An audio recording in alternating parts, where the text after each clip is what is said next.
My name is Denise Hurley, and my guest is Zoë Lewis. Zoe, Hello. hello. So I'm really happy that you're here on my show. So before we get into some questions, could you play a song for? That would be awesome if you would. Of course, of course. I'd be happy to. I'm here in Provincetown, sitting by my electric piano. Of course, I've got my little studio set up because that's what we do these days. But really, I'm a bit of a technophobe. I'm quite old-fashioned, and I still play records. And Denise, do you still play records? No, no. I bet quite a few people out there do. And that's what I've been doing during this pandemic. I've been playing my 33s and also my 78s. And I have, I Nice. can't show it to you now, but I have my wind-up Victrola. And living on Cape Cod, I have found that I can travel with my Victrola. I can even take it to the tip of Cape Cod on my kayak and play music to the seagulls as I get to the beach at the end. So this is my little song about that activity, and you can all sway along. Let's go on a date, don't hesitate, 'cause darling, I just cannot wait to play you a 78.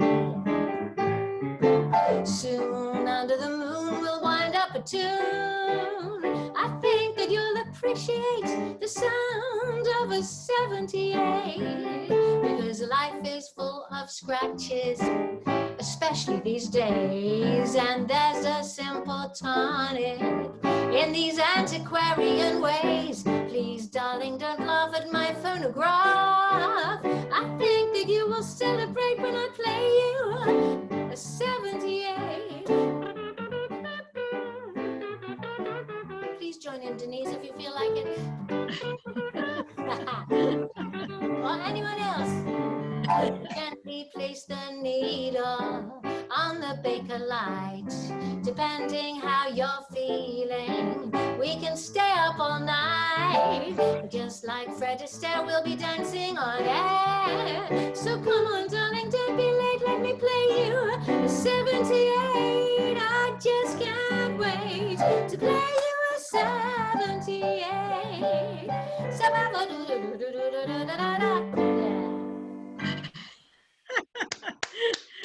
That was wonderful. Oh my goodness, I really like that so much. Thank you. All of the scratches and all. Okay, so I have to ask, first of all, what is vintage jazz and world beat grooves? Well, vintage jazz is what you just heard. Okay. Yeah. I mean, vintage jazz, I love telling a story in the folk tradition, but I also grew up, well, I grew up in a little village on the south coast of England. There was no jazz there, but I was hungry for the groove. I love the groove. So it took me traveling the world. I've been to over 70 countries now, and I got my world beat grooves from there. I went to Latin America.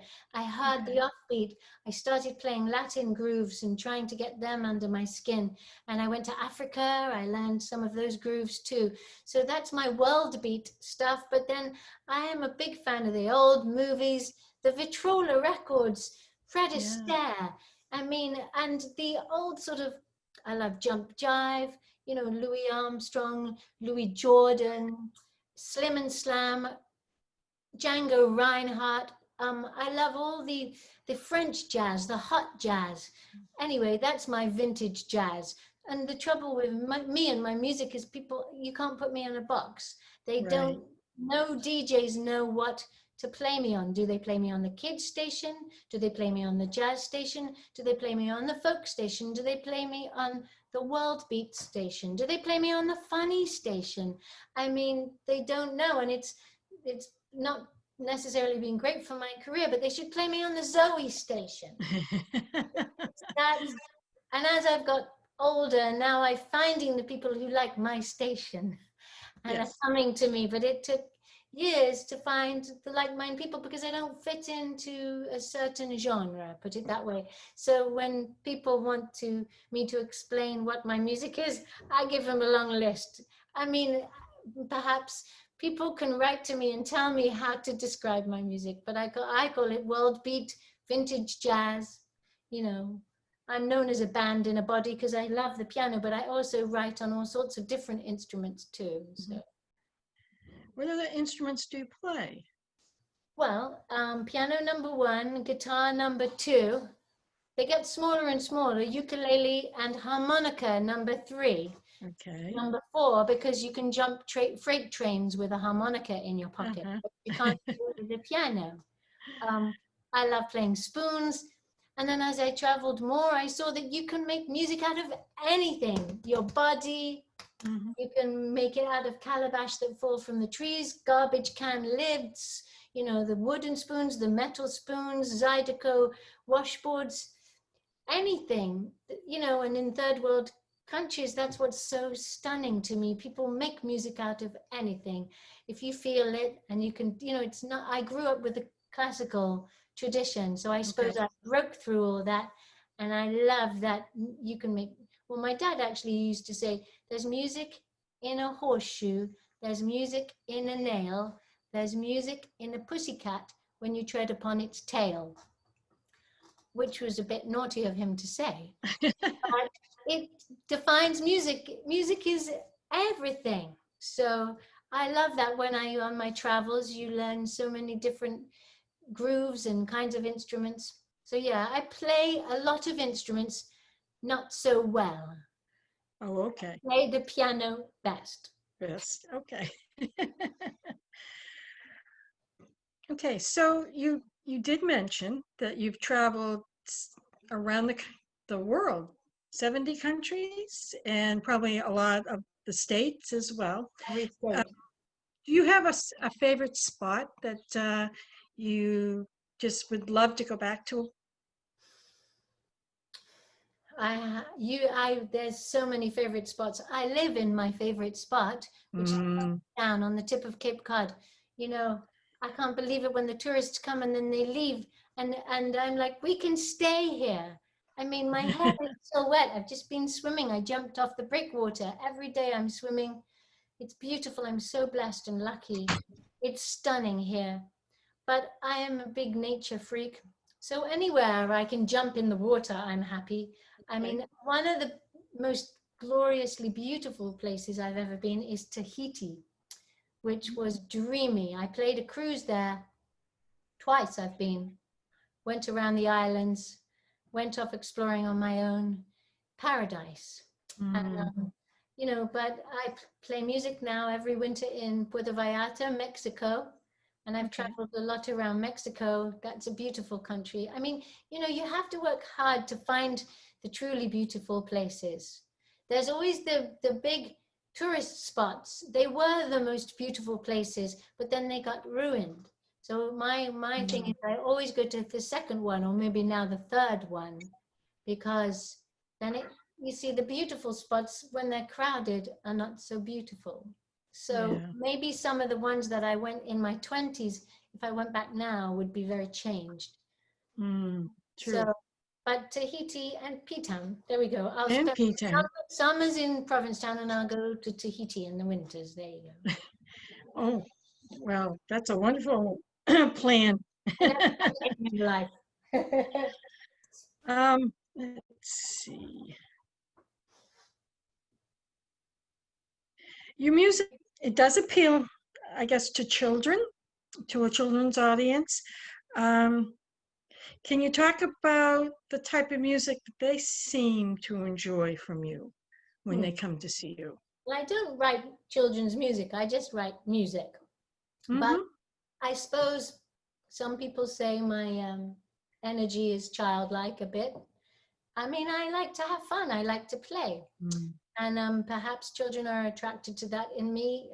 I certainly never want to talk down to children. I really can't stand children's entertainers who talk down to children.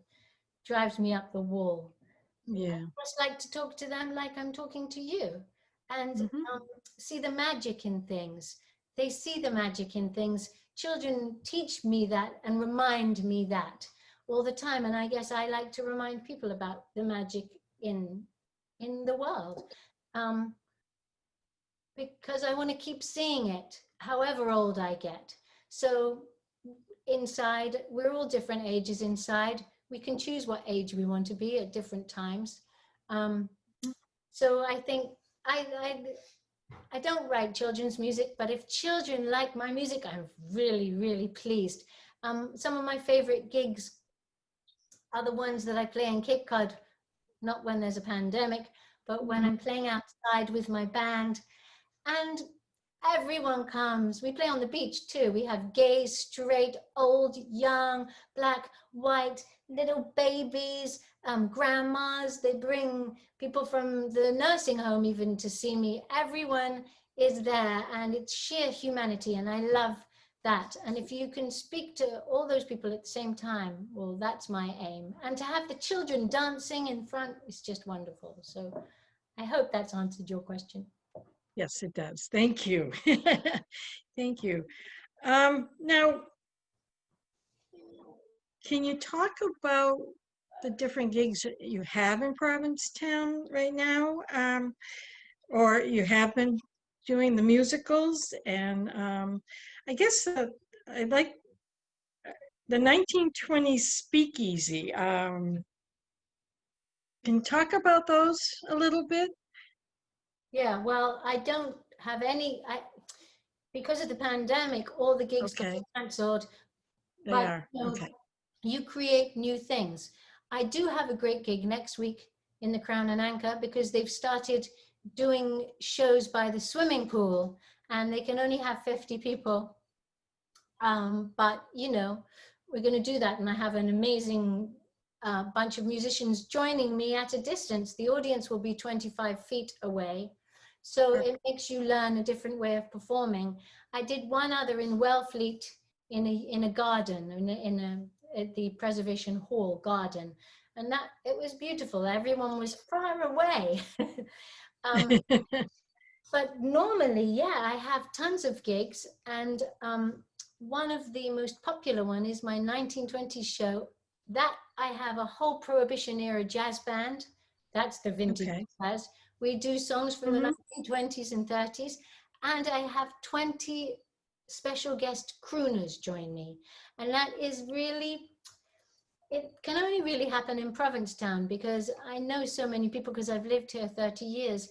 And the more you get to know a waiter or the lady in the bank or the librarian or the town crier, you find that they all have a song in them.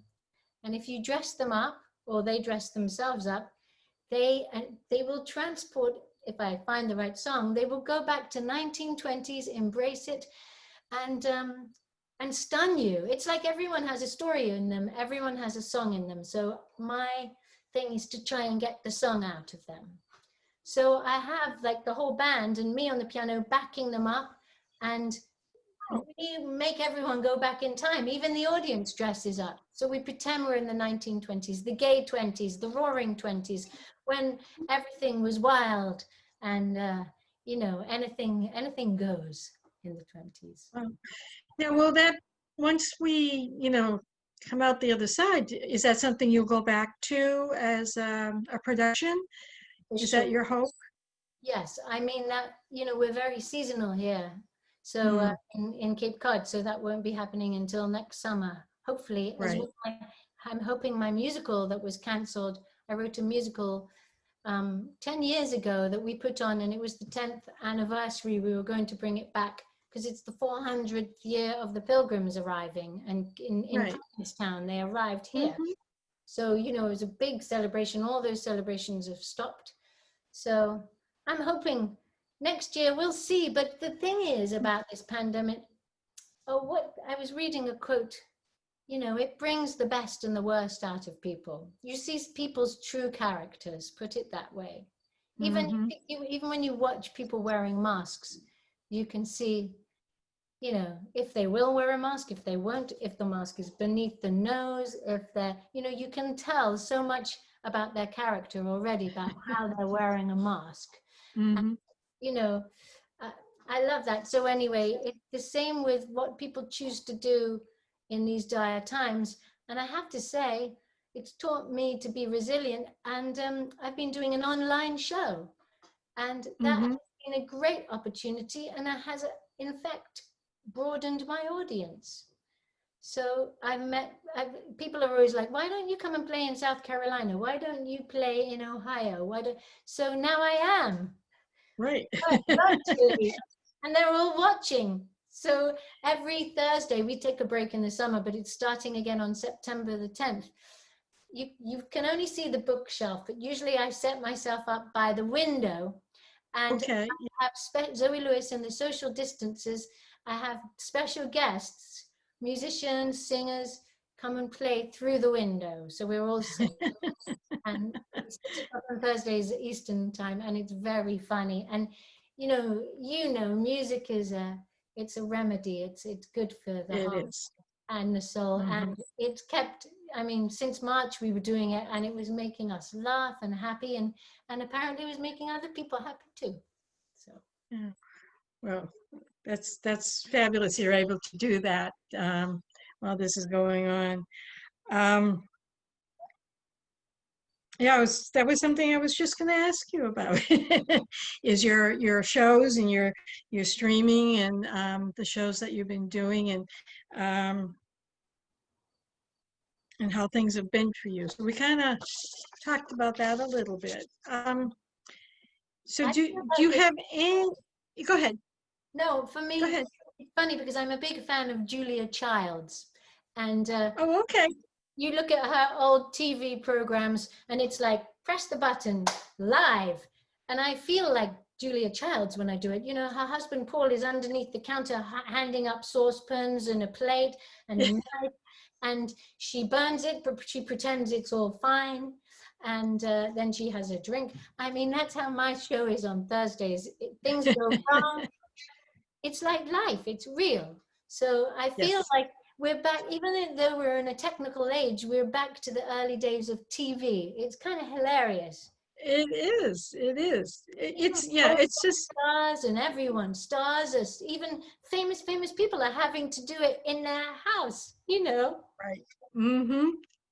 We're all on a same playing field now with how we do things in our lives. So, and we're all, like you said, we're all trying to do it the best we can, and we're figuring out the technology and how to set up our homes to make it look like, um, like we're having fun, and so it's interesting times. It really is A very interesting nice times. backdrop. I like your backdrop.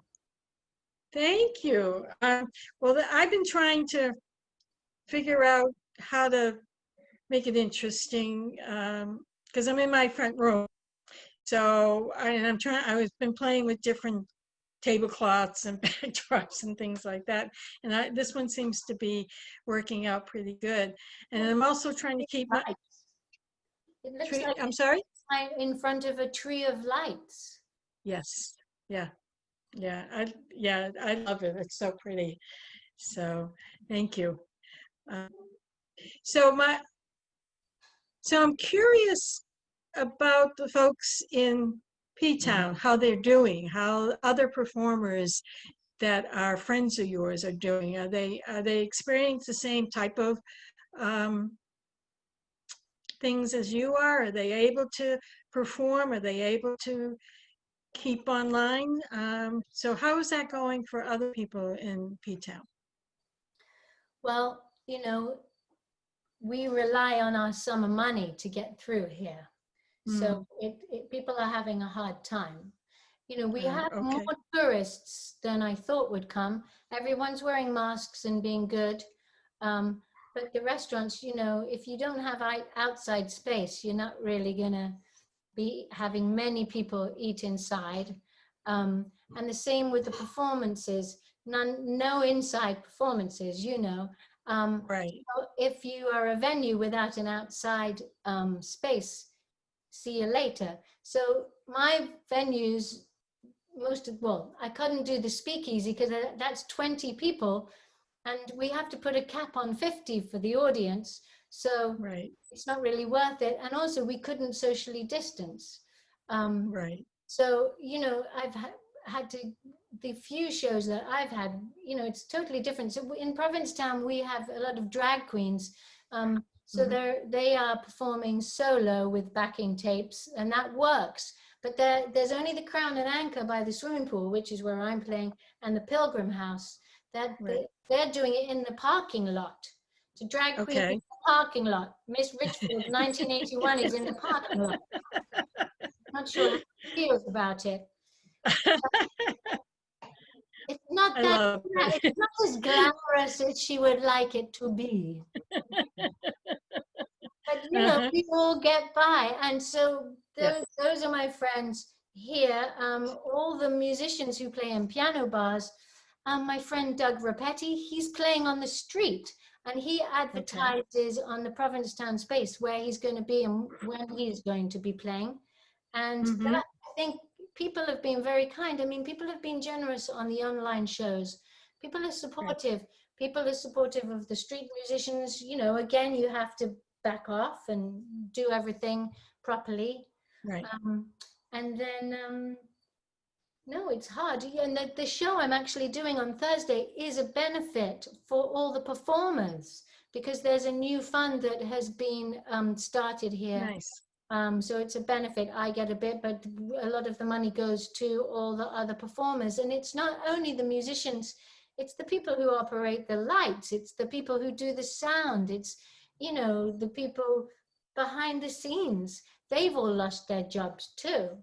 So, so it's bad. So is that going to be streamed at all, Zoe? That your performance on Thursday? Might be. We're not sure. I have a meeting about it. So that would be wonderful. And then if you could do that, then, you know, obviously people can donate to the organization, or even if, is there a place to donate? I mean, to help with the folks down there. Maybe you could tell us about that. I'll post it on my Facebook page.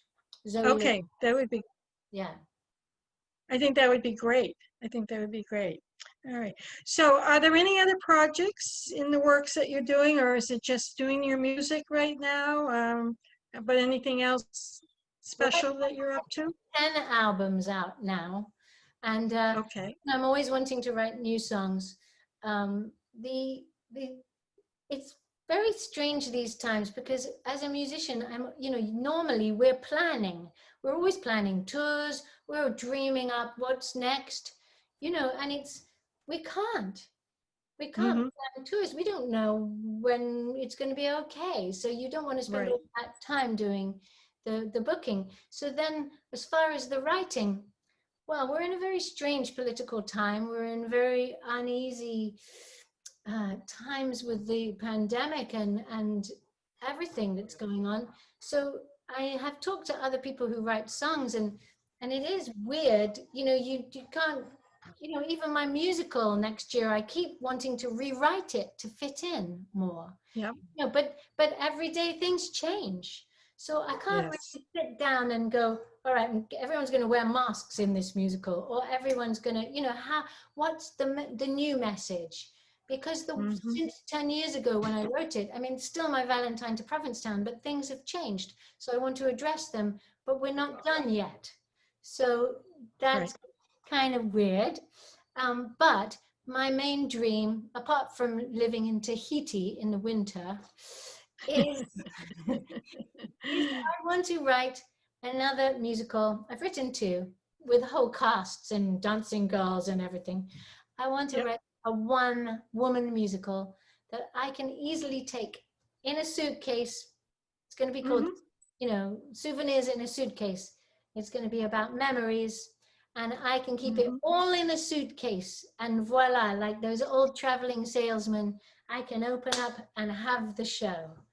And I have been working on it for a couple of years.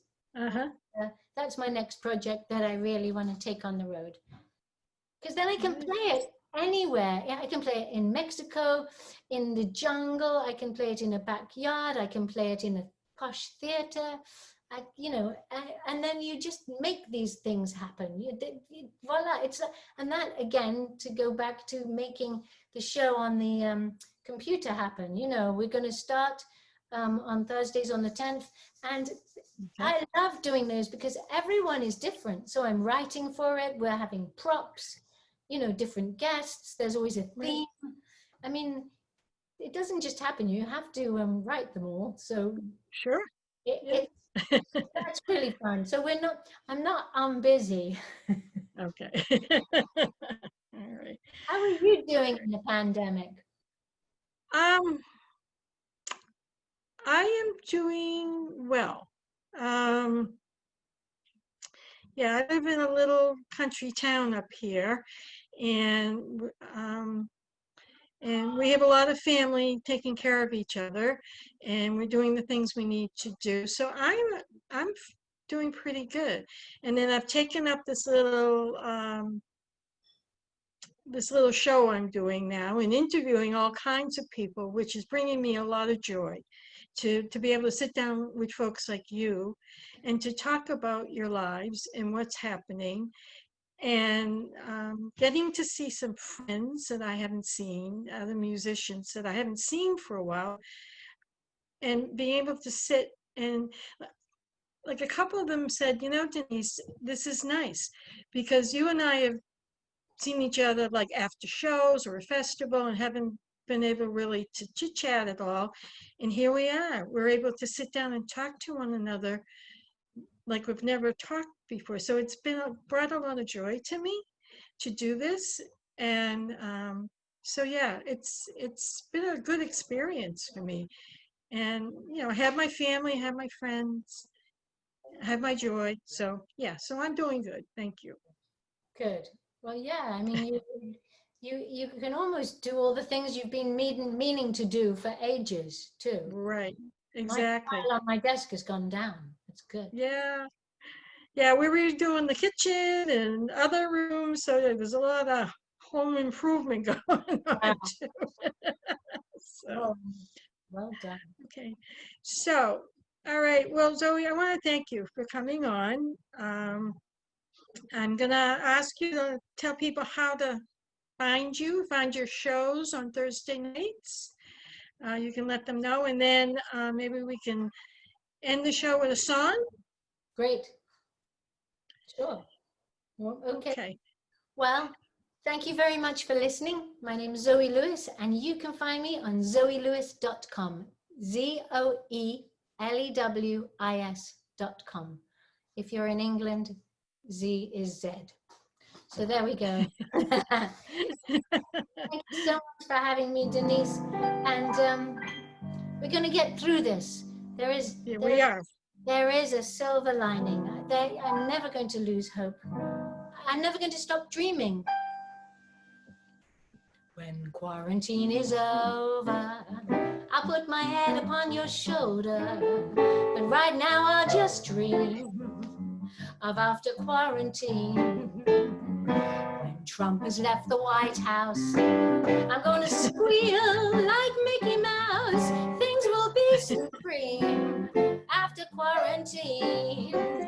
Oh, I'm gonna throw a party for all my friends, hug everybody there, go out to eat in all the restaurants, and I'll even cut my hair. When quarantine is over, I'm gonna find a four-leaf clover, but right now I'll dream of after quarantine. Yeah. I'll even have a band and I won't have to do that.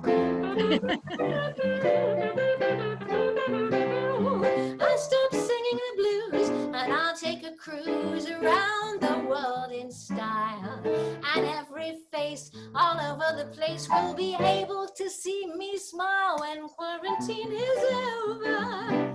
I'm gonna take up yoga and start a fitness regime after quarantine. When Donald is rejected and Biden and Kamala are elected, we'll feel serene and I'll stop drinking Jim Beam and ice cream. Oh, but right now I'm just gonna dream of after quarantine.